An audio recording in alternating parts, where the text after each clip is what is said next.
नमस्कार। आज हम बात करेंगे ब्रह्म मुहूर्त और 21 दिवसीय ध्यान विधि के बारे में। यह एक ऐसी ध्यान विधि है जिसका यदि आप मात्र 21 दिनों तक लगातार अभ्यास करते हैं तो आपकी कोई भी मनोवांछित मनोकामना, इच्छा या प्रार्थना पूरी हो जाती है, क्योंकि आपको इस ध्यान विधि का अभ्यास ब्रह्म मुहूर्त में करना है। इसलिए सबसे पहले हम ब्रह्म मुहूर्त के विषय पर विस्तार से चर्चा करेंगे और फिर ध्यान विधि के बारे में बात करेंगे। ब्रह्म मुहूर्त प्रातः काल के उस विशेष 1 घंटा 36 मिनट के समय को कहते हैं जो सुबह 4:24 से लेकर 6 बजे तक रहता है। लेकिन इस विषय में कुछ और भी मान्यताएं हैं। अगर हम प्राचीन ग्रंथों का अध्ययन करें तो उनके अनुसार रात को 4 कालों में विभाजित किया गया है, जिसमें पहला काल है रुद्रकाल। रुद्रकाल शाम 6 बजे से लेकर रात्रि के 9 बजे तक प्रभावी रहता है। उसके बाद दूसरा काल है राक्षस काल। राक्षस काल रात्रि 9 बजे से लेकर 12 बजे तक प्रभावी रहता है। फिर उसके बाद तीसरा काल है गंधर्व काल। गंधर्व काल रात्रि 12 बजे से लेकर भोर के 3 बजे तक प्रभावी रहता है। फिर आता है चौथा काल, यानी कि जिसे अंतिम प्रहर भी कहा जाता है, वह है मनोहर काल। मनोहर काल भोर के 3 बजे से लेकर सुबह के 6 बजे तक प्रभावी रहता है। ब्रह्म मुहूर्त के समय की जो मान्यताएं हैं वो मनोहर काल यानी कि 3 बजे से लेकर 6 बजे के बीच में पड़ती है। हालांकि विभिन्न देशों में सूर्योदय के समय में भेद रहता है, अतः कोई एक निश्चित समय ब्रह्म मुहूर्त का हर स्थान का एक ही नहीं बताया जा सकता। लेकिन यदि आप मनोहर काल के बीच में यानी भोर 3 बजे से लेकर सुबह के 6 बजे के बीच में किसी भी समय जल्दी उठते हैं तो यह समय अमृत वेला यानी ब्रह्म मुहूर्त का समय ही माना जाएगा।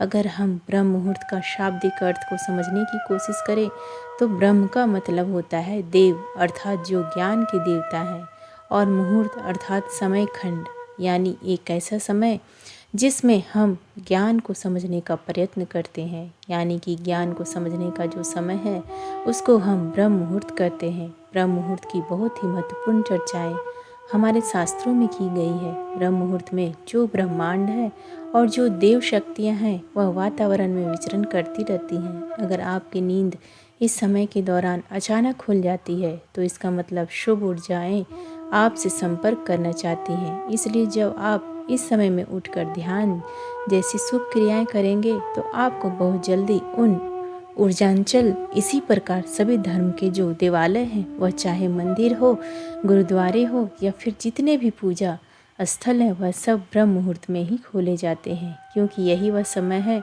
जब सारी नकारात्मक शक्तियाँ सो जाती हैं और सकारात्मक शक्तियाँ जागृत होती हैं। इस समय बहने वाली वायु को अमृत वायु कहा जाता है, क्योंकि सारा प्रदूषण, सारी दुष्वायु समाप्त होकर वातावरण में ऑक्सीजन के रूप में व्याप्त रहती है। और रात के समय ओस पड़ने के कारण इस समय वायुमंडल दिन की अपेक्षा काफ़ी शीतल रहता है और मनोहर रहता है। इस समय वातावरण बिल्कुल शांत होता है और इस समय सोकर उठने के कारण हमारे मस्तिष्क की सभी क्रियाएं भी बिल्कुल शांत होती हैं। इसलिए यदि आप इस समय अपनी स्टडी करते, पढ़ाई करते हैं, कोई प्लानिंग करते हैं या इंटरस्पेक्ट करते हैं या ध्यान करते हैं तो उसमें आपको बहुत लाभ मिलता है। आपने वह कहावत तो सुनी ही होगी कि जल्दी सोना और जल्दी उठना सफलता की प्रथम सीढ़ी है। इसलिए यदि आप भी सफल होना चाहते हैं तो ब्रह्म मुहूर्त में उठना शुरू करें, इससे आपको बहुत सफलता मिलेगी। एक्चुअली प्राचीन काल में इलेक्ट्रिसिटी नहीं होती थी, इसलिए लाइट नहीं रहने पर लोग सूर्यास्त के बाद सो जाते थे और सूर्योदय के पूर्व यानी ब्रह्म मुहूर्त में ही उठ जाया करते थे।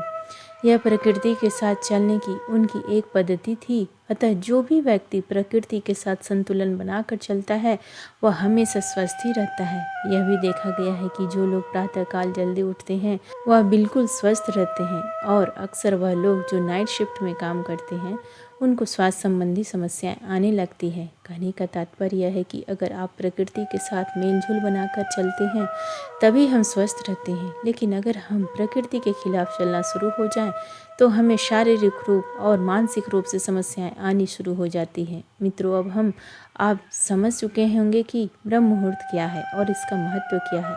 अब हम बात करते हैं 21 दिवसीय ध्यान विधि के बारे में। सबको मालूम है कि प्रातःकाल का समय ध्यान के लिए सर्वश्रेष्ठ समय होता है, इसलिए आज हम एक ऐसी ध्यान विधि की बात करेंगे जो विशेषकर ब्रह्म मुहूर्त में ही की जाती है। यदि आप इस विधि को निरंतर 21 दिनों तक केवल 10 मिनट की अवधि तक हर रोज़ इसका अभ्यास करते हैं तो इन 21 दिनों के भीतर ही आपको इस विधि का रिजल्ट मिलने लग जाएगा।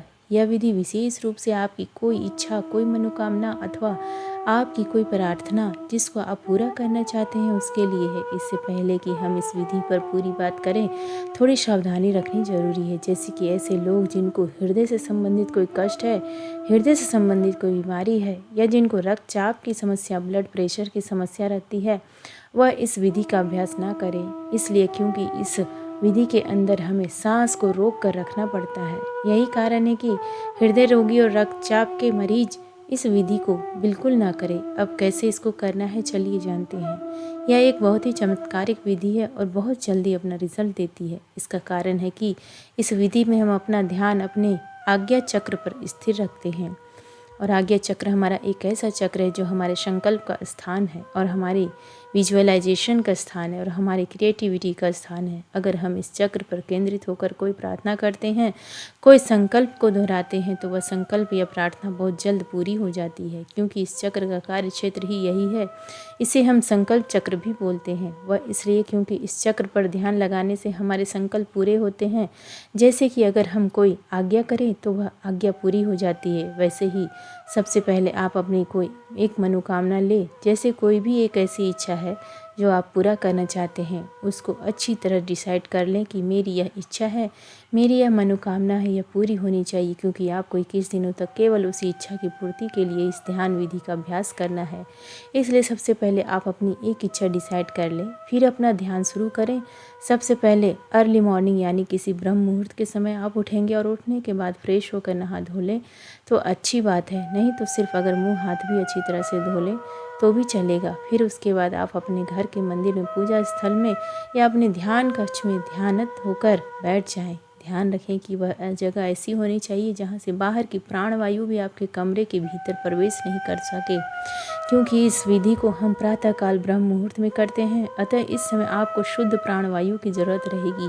तो ऐसे स्थल पर बैठना है जहाँ पर खुली हवा आपको अपने रूम में आती रहे।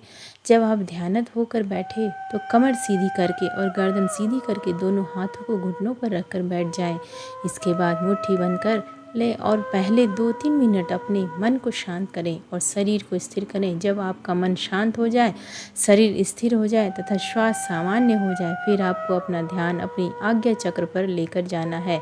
आज्ञा चक्र यानी कि दोनों भौहों के बीच में जहाँ पर हम तिलक लगाते हैं या स्त्रियाँ बिंदी लगाती है, उस स्थान पर आप अपने अवधारणा को, अपनी अटेंशन को लेकर आएंगे और वहीं पर पूरा समय आप अपना ध्यान बनाकर रखेंगे। अब आपको इसी जगह पर लगातार अपने मानसिक नेत्रों से इस स्थान को महसूस करते रहना है। जब आप अपने मानसिक नेत्रों से इस स्थान को महसूस करते रहेंगे तो अपना ध्यान यहाँ पर बनाए रखने के लिए आप एक लंबी गहरी सांस भरेंगे और लंबी गहरी सांस भरकर उसको अंदर ही रोक कर रखेंगे।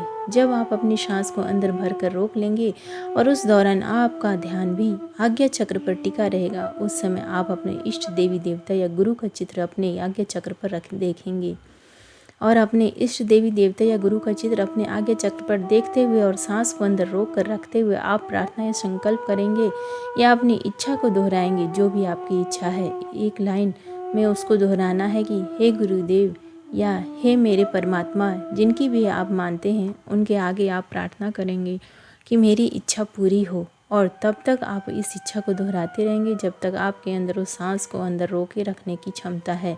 वो सांस अपने अंदर 10 सेकंड भी रोक सकते हैं, 20 सेकंड भी रोक सकते हैं या फिर 30 सेकंड भी रोक सकते हैं। जितना हो सके मैक्सिमम टाइम तक बिना कष्ट के आप अपनी सांस को अंदर रोक सकते हैं। इसके बाद ध्यान आज्ञा चक्र पर बनाए रखेंगे और अपने मन की आंखों से अपने इष्ट देवी देवता या गुरु का स्मरण करते रहेंगे। बार बार अपनी इच्छा को रिपीट करते रहेंगे तब तक जब तक कि आपकी सांस अंदर रुकी हुई है। जब आपको लगे कि इससे ज़्यादा आप अपने सांस को अंदर नहीं रोक सकते हैं तो फिर धीरे से मुंह से सांस को बाहर निकाल देंगे। याद रखें कि आपको अपनी सांसों को नाक से भरना है और बाहर मुख से निकालना है। इस तरह यह एक चक्र हुआ। फिर आप 15 या 20 सेकंड तक थोड़ा सा रेस्ट करेंगे और सामान्य स्थिति में बैठे रहेंगे। रेस्ट के बाद तुरंत दूसरा चक्र शुरू करना है, यानी कि फिर से एक लंबी गहरी सांस भरना है, सांस को अंदर ही रखना है, फिर अपने ध्यान को आज्ञा चक्र पर टिकाना है। इसके बाद अपने मन में इष्ट देवी देवता अथवा अपने गुरु का चित्र निहारना है और इन सभी चीज़ों के साथ दोबारा अपनी प्रार्थना को फिर से रिपीट करना है। अपने संकल्प को, अपनी इच्छा को फिर से दोहराएं और तब तक दोहराते रहेंगे जितनी देर आपकी सांस अंदर रुकी रहेगी। और जब आपको लगे कि इससे ज़्यादा आप सांस को नहीं रोक सकते तो सांस को मुंह से बाहर निकाल दें और फिर कुछ सेकंड तक रेस्ट करें। इस तरह यह 2 चक्र हुआ। ऐसे आपको लगातार बीच में रुक रुक कर कुछ सेकंड रेस्ट करते करते अपनी इच्छा को बार बार दोहराते रहना है और लगभग 10 मिनट तक आपको ऐसा 21 दिन तक हर रोज़ करना है। क्योंकि यह एक पूरी विधि है, इसलिए आपको 21 दिनों तक सच्चे मन से इसे पूरा करना है, तभी आपकी सारी इच्छाएं पूरी हो सकती है। अगर आपने बीच में मिस कर दिया, छोड़ दिया, तो आपकी मनोकामना पूरी होने की संभावना कम है। आखिरकार ऐसा क्यों होता है और इस विधि की साइंस क्या है? पहली बात, हमारा आज्ञा चक्र जैसे मन, मैंने आपको पहले भी बताया है, यह हमारा संकल्प का स्थान है, यह हमारे विजुअलाइजेशन का स्थान है, यह हमारा आज्ञा का स्थान है, तभी इसका नाम आज्ञा चक्र पड़ा है। इसलिए जब हम इस स्थान पर आकर कोई आज्ञा करते हैं, कोई प्रार्थना करते हैं या फिर कोई संकल्प करते हैं, तो वह आज्ञा, वह संकल्प, वह प्रार्थना पूर्ण हो जाती है। हम जो भी आज्ञा चक्र पर केंद्रित होकर कोई ऐसी चीज़ की डिमांड करते हैं और वह डिमांड पूरी हो जाती है, क्योंकि यह इच्छा पूर्ति का स्थान है। और दूसरी बात, जब हम इस प्रकार से सांस को अंदर रोकते हैं तो क्या होता है, इससे हमारी पूरी बॉडी में एक इमरजेंसी की सिचुएशन आ जाती है। जब हम इतनी देर तक सांस को रोक के रखते हैं तो क्या होता है, हमारा दिमाग रुक जाता है, हमारे विचार रुक जाते हैं। ऐसा क्यों होता है? ऐसा इसलिए होता है क्योंकि अब आपके पास लग्जरी नहीं है, आराम से विचार करने की अब एक आपातकालीन स्थिति है। ऐसी स्थिति में आप विचार नहीं कर पाएंगे। इसलिए जब आप अपना सारा ध्यान अगर किसी एक चीज़ को चुन कर लगाएंगे तो उसी स्थान पर आपका ध्यान लगा रहेगा, यानी कि आपका मन पहले से ज़्यादा एकाग्र हो जाएगा।